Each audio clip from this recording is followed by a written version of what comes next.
अच्छा जी, ये जो पहला टास्क है इसके अंदर इन्होंने सिंपली कहा है जी कि हमारे पास फाइल है, उसके अंदर इस कोऑर्डिनेशन के अंदर डाटा पड़ा हुआ है। तो उन्होंने कहा जी कि जो पहला नंबर है ये नंबर ऑफ़ रोज़ हैं, ठीक है। ये एक रो है, 2 3 4 5 टोटल 5 रोज़ हैं हमारे पास। लेकिन इसमें एक मसला है कि ये देखें, हर रो की जो लेंथ है ना वो चेंज है। मतलब कि इसमें 5 कैरेक्टर्स आएंगे, इसमें 3 आएंगे, इसमें 5 आएंगे, फिर इसमें। तो ये एक हमारी एक तरह से मतलब कि कभी कॉलम चेंज हो रहा है, रो साइज़ चेंज हो रहा है, फिर कुछ पहले इंक्रीज़ हो रहा है, फिर डिक्रीज़ हो रहा है, फिर इंक्रीज़ हो रहा है। तो इस तरह की जो 2D अरे होती है ना, इसको डैंगलिंग अरे कहते हैं। मतलब कि जिसके कॉलम्स इक्वल नहीं होते हैं। तो इस जब हम इस तरह की अरेज़ के लिए काम करते हैं तो हमारे लिए ज़रूरी होता है कि हम हर रो का साइज़ ना एक इंटीजर अरे में स्टोर कराएँ, क्योंकि अब फॉर एग्ज़ाम्पल ये 5 रोज़ हैं और मैं एक इक्वल अरे बनाता हूँ। मैं कहता हूँ 5 रोज़ 5 कॉलम्स की हैं, तो मुझे पता है कि 5 कॉलम्स, हर कॉलम 5 साइज़ का, तो मैं उतना का लूप चला के उसको सी आउट करा देता हूँ। लेकिन अब इस सिनेरियो में ये है कि हर रो का अलग-अलग साइज़ है, तो हमें हर रो के लिए अलग साइज़ एक इंटीजर अरे में स्टोर कराना पड़ेगा। तो उन्होंने कहा है जी आगे करना क्या है कि हमने एक सबस्ट्रिंग एंटर करनी है, हमने फाउंड करना है कि वो कौन-सी रो पे उसका स्टार्टिंग इंडेक्स कौन-सा है और एंडिंग इंडेक्स कौन-सा है। तो रीग्रोथ वगैरह इसमें काफ़ी यूज़ होना है। थोड़ा-सा इसको ज़रा ध्यान से समझना। ये कैरेक्टर, इंटीजर, रीग्रो और स्ट्रिंग लेंथ के फंक्शन मैंने लिखे हुए हैं। ठीक है, तो सबसे पहले हमने काम करना है कि हमने फाइल से नंबर ऑफ़ रोज़ उठाने हैं। अच्छा जी, विंडो डॉक डेटा डॉक। तो मैं एक इंटीजर बनाता हूँ रो के नाम का। Integer row is equal to 0 और एफ इन रो कर दिया मैंने। ठीक है, अब मैं इसका फाइल खोल लूँ। ये नहीं है कि ये फाइल है हमारी। तो अब इस रो के अंदर क्या आ गया, इस रो के अंदर ये 5 आ गया। मतलब कि मैंने इतने साइज़ की रो वो बनानी है, एक डायनेमिक अरे बनानी है। मैं एक integer sorry character static double static ARR is equals to new character static, यहाँ पे नंबर ऑफ़ रोज़ आ जाएंगे। ठीक है, अब हमें नंबर ऑफ़ रोज़ तो पता है, लेकिन हमें नंबर ऑफ़ कॉलम्स नहीं पता कि कितने हो सकते हैं। ठीक है, तो हम जब हमें नहीं पता होता, हमने किसी कैरेक्टर रे को रीग्रो बनाना होता है, तो हम क्या करते हैं कि हम उसे एक साइज़ की कैरेक्टर रे बनाते हैं और उसको इनिशियलाइज़ करा देते हैं \0 के साथ। तो हम यहाँ पे भी ऐसे ही करेंगे कि इसकी हर रो पे जौन सी अरे बनेगी ना, उसको हम कहते हैं कि वो उसके ऊपर अरे बनाए, 1 साइज़ की अरे बनाए और क्या कहते हैं, इसको इनिशियलाइज़ करा दे \0 के साथ। ठीक है, अब हमने क्या काम किया, ओहो सॉरी, यहाँ पे फॉर का लूप लगना है। For integer I is equal to 0, I is less than row और I प्लस प्लस, उसके बाद यहाँ पे आ जाएगा ये सब कुछ।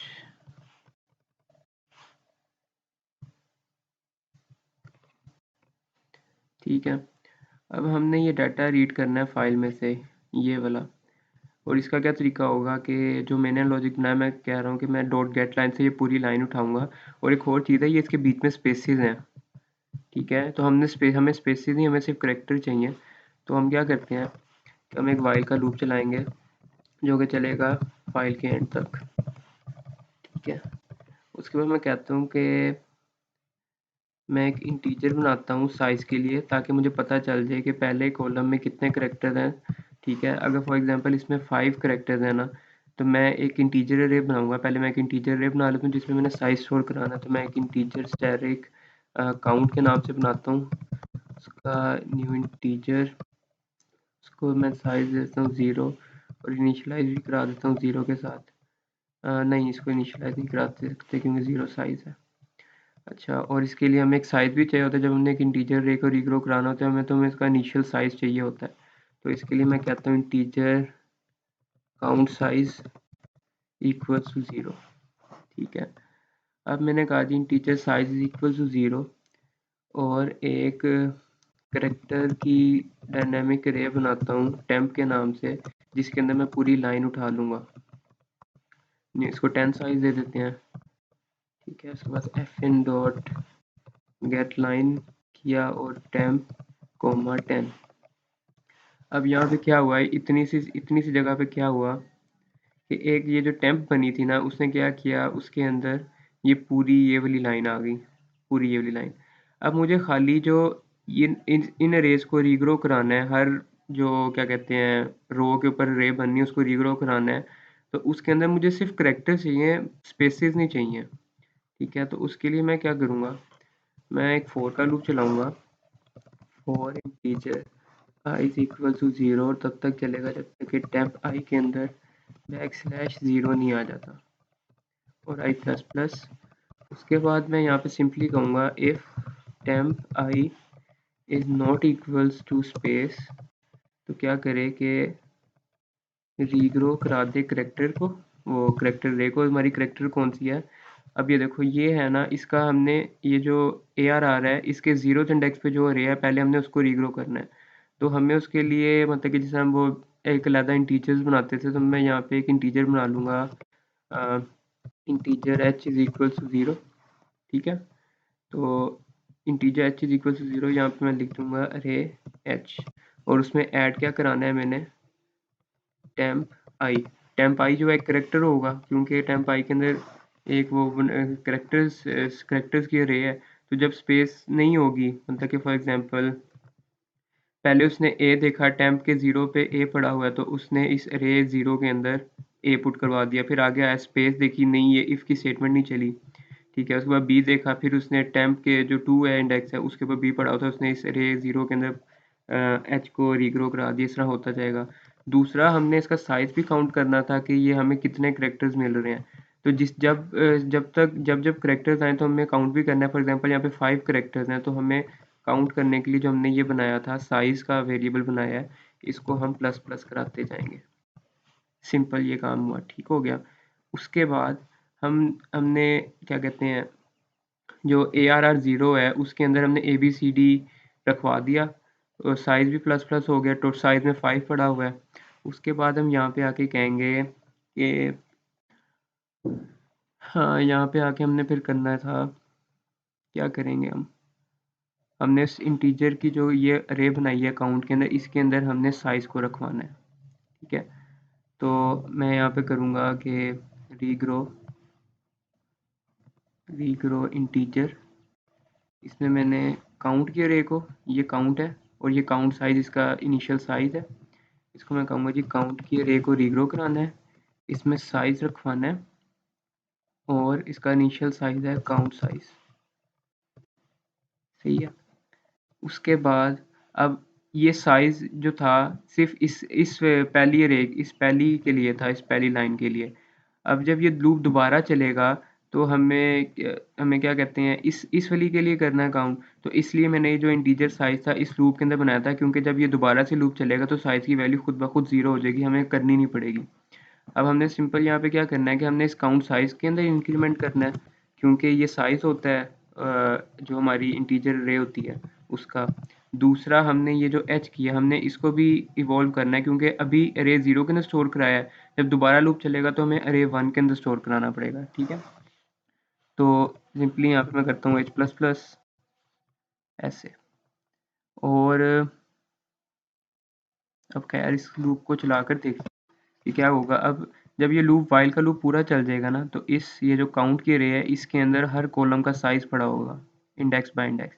तो इसको चला कर देखते हैं कि हमारी रे पूरी इसमें आ रही है कि नहीं। For integer i equal to 0, i is less than row i plus plus, और इसके बाद for integer j is equal to 0, j is less than, यहाँ पे मैं क्या लिखूंगा, काउंट i। ये मैंने क्यों लिखा कि अब फॉर एग्जांपल आई 0 है, स्टार्टिंग में आई 0 है, तो काउंट का जो 0th इंडेक्स है उस पे किस रे का काउंट पड़ा हुआ है, इस रे का पड़ा हुआ है ना।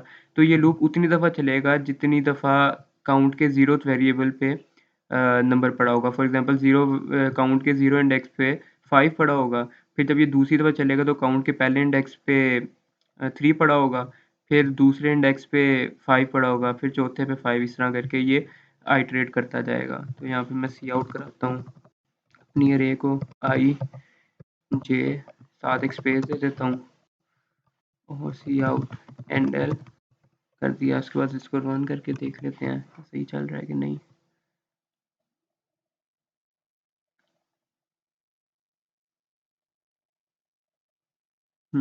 इशू है। अच्छा, हाँ हमने इसको अरे को डिलीट भी कराना है ना, टेम्प की अरे को डिलीट भी करवाना है। टेम्प किया, आई थिंक सो इसमें कोई इशू आ रहा है। इशू आ रहा है। मैंने इसका कोड लिखा था रफ में, चेक करते हैं इसमें क्या इशू आ रहा है।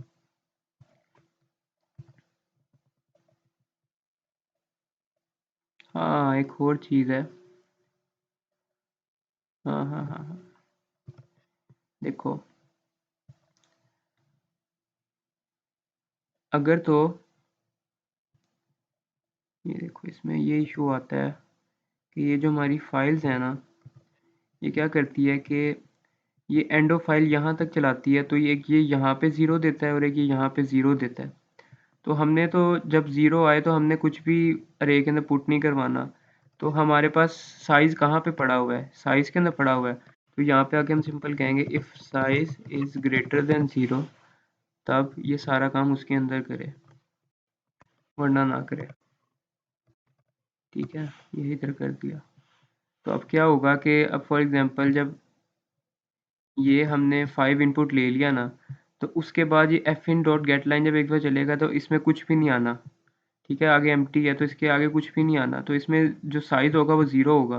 तो हमें वो तो हमने इस अपनी अरे के अंदर रीग्रो करवाना ही नहीं है। तो जब ये वाली लाइन आएगी ना, मतलब कि साइज़ 5 होगा, 3 होगा, मतलब ग्रेटर देन ज़ीरो होगा, तब हमने ये रीग्रो वाला काम करवाना है सारा। तो अब रन करके देखते हैं। अब देखो इसने सही प्रिंट कर दी हमारी अरे, जिस तरह एज इट इज़ ये पड़ा हुआ है को उसने पड़ा हुआ है, इसने वैसे ही प्रिंट कर दिया। अब हम दूसरा काम क्या करना है हमने, कि उन्होंने कहा है, हमने ये किधर गया, ये एक सब स्ट्रिंग लेनी है यूज़र से और उसको सर्च करना है इस पूरी अरे के अंदर। हमारी जो 2D अरे है, डैंगलिंग अरे है, तो उसके अंदर हमने सर्च करके बताना है कि ये हमें कौन सी रो पे मिला है और कौन से इसका स्टार्टिंग कॉलम कौन सा और एंडिंग कॉलम कौन सा है। तो हम देखते हैं यहाँ पे हम एक करेक्टर स्टैटिक टेम्प बनाएंगे। नहीं, करेक्टर टेम्प तो बनाई हुई है हमने। इसको मैं सब का नाम दे देता हूँ, सब स्ट्रिंग का नाम, और न्यू करेक्टर, इसको 10 साइज की बना देते हैं, 2 करेक्टर्स आने हैं उसके अंदर। उसके बाद मैं यहाँ पे सी आउट करूँगा, एंटर आ सब स्ट्रिंग, और इसको एफ इन कह रहा हूँ, सी इन कर लूँगा। सी इन सब। ठीक है, अब मेरे पास सबके अंदर मेरे पास रे पड़ी है जो सी मैंने फाइंड करनी है, सब स्ट्रिंग जो है मेरी। फिर मैं लूप चलाऊंगा ट्रावर्स करने के लिए अपनी रे को, I is less than row I plus plus, और फॉर इंटीजर जो कॉलम्स के हमारे साइज हैं वो हमारे पड़े हुए हैं काउंट की रे के अंदर। तो J is less than count I और जे प्लस प्लस। अब इसके अंदर मैं आके कहूँगा कि इफ़ रे आई जे इज इक्वल टू सब के ज़ीरो से, कि अगर सब के अंदर जो फॉर एग्जांपल हमने सिर्फ 2 कैरेक्टर्स लेने हैं। ठीक है, तो मैं ये कहूँगा कि अगर ये ए जो है ना, ए ये कहीं पे भी आके मिलता है ना, यहाँ पे फॉर एग्जांपल यहाँ पे मिल गया, यहाँ पे उसको उसने कहा जी ये इक्वल टू हो गया, तो वो क्या करे कि सबका जो दूसरा वाला नंबर है ना उसको भी आगे चेक करे कि इस ए के आगे वही नंबर पड़ा है कि नहीं। अगर नहीं पड़ा तो आगे चल पड़े। अगर ये दोनों चीज़ें मिल जाती हैं तो सी आउट कर दे नंबर, रो कौन सी और स्टार्टिंग और एंडिंग कॉलम कौन सा है। तो मैंने यहाँ पे कहा कि अगर उसको जो फॉर एग्जांपल ए मैं ले लेता हूँ कि मेरे जो सब क्या कहते हैं सब स्ट्रिंग की जो अरे है उसके ज़ीरो इंडेक्स पे कैपिटल ए पड़ा हुआ है और ये मिल जाता है, ये इफ़ ट्रू हो जाता है, तो उसके अंदर आके ये चेक करे इफ़ अरे आई का जो जे प्लस वन है वो इक्वल टू है सब के वन के। ये मैंने क्या किया कि मैं आपको ऐसे करके दिखाता हूँ, ये देखो। अब ये ए है, अब मैं आपको एग्जांपल देता हूँ कहाँ पे मिलता है। अब ये ए है, ये इसने चेक करना शुरू किया, ये कहता है जी मुझे यहाँ पे ए मिल गया। फॉर एग्जांपल मैं सिर्फ बात करूँ जहाँ पे मिलना चाहिए, ये इफ़ अरे आई जे इज इक्वल टू सब ज़ीरो पे ए पड़ा हुआ है। तो उसने चेक किया, देखते देखते कहता है जी ये मिल गया मुझे, ए यहाँ पे मिल गया। उसके बाद वो फिर एक और इफ़ के अंदर आया, उसने कहा जी इफ़ अरे आई जे प्लस वन, कॉलम वही है लेकिन जे प्लस वन करेंगे तो अब अरे का ये वाला इंडेक्स हमें शो हो रहा है। तो उसने कहा जी कि अरे के आई जे प्लस वन पे ये पड़ा हुआ है। तो हमने चेक कराया जी कि हमारी जो सब की स्ट्रिंग है उसके वन पे क्या पड़ा हुआ है, वन पे भी हमारे स्मॉल ए पड़ा हुआ है।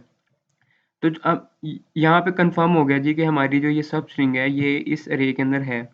तो हमने यहाँ पे सी आउट कराना है, सी आउट रो नंबर, नहीं यहाँ पे लिखना है फाउंड एट रो। अब रोज हमारी किससे एक्सेस होती हैं, आई से। आई हमारी रो नंबर्स को बता रहा होता है, तो यहाँ पे आई लिखेंगे। उसके बाद कहा जी स्टार्टिंग कॉलम हमारा क्या होता है, स्टार्टिंग कॉलम हमारा होगा जे, जहाँ पे हमें मिला, ठीक है जे। और एंडिंग कॉलम हमारा होगा, एक मिनट, और एंडिंग जो हमारा कॉलम होगा इसको मैं बड़ा कर देता हूँ। और एंडिंग कॉलम हमारा होगा जे प्लस वन, क्योंकि ऑब्वियसली बात है कि दो करेक्टर्स है हमारे पास सब स्ट्रिंग में, तो जे प्लस वन ही उसका एंडिंग कॉलम होगा, जे प्लस वन। ठीक है, उसके बाद मैं हैंडल कर देता हूँ। ओके है, इसको रन करते हैं। अब हमने फॉर एग्जांपल ये ए और ए फाइंड करना है, मैं लिखता हूँ ए और ए। तो उसने कहा जी फाउंड एट रो टू, तो ये ज़ीरो थ्रो है, ये वन थ्रो है, टू रो है, टू रो पे फाउंड हुआ है, ठीक है। स्टार्टिंग कॉलम टू है, ज़ीरो वन टू, और एंडिंग कॉलम है three, zero one two three. उसके बाद ये फाइंड हो रहा है, उसके साथ ही नीचे फाइंड हो रहा है। तो कुछ और किसी और को हम चेक करते हैं, हम डी ई करके चेक करते हैं, कैपिटल डी और ई। तो उसने कहा जी found at row zero, starting column three है और एंडिंग कॉलम फोर। तो सिंपल ये एक इसकी लॉजिक थी।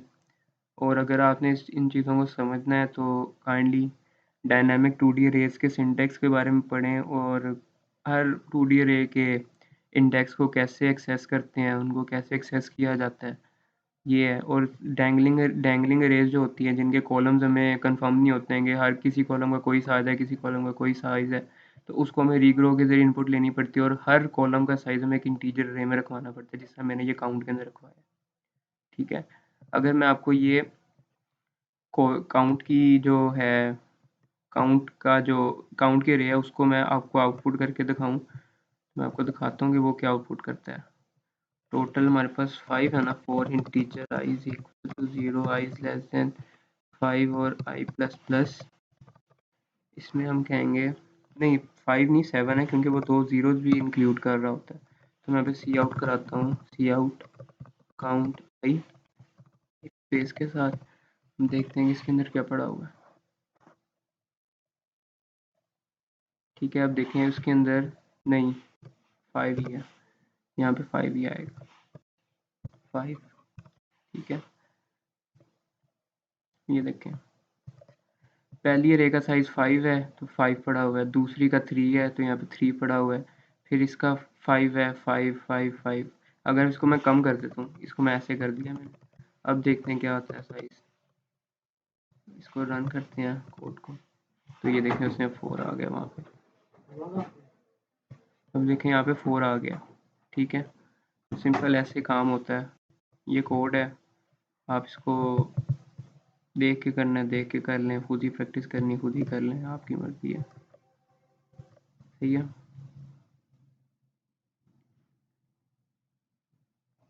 ओके, अल्लाह हाफ़िज़।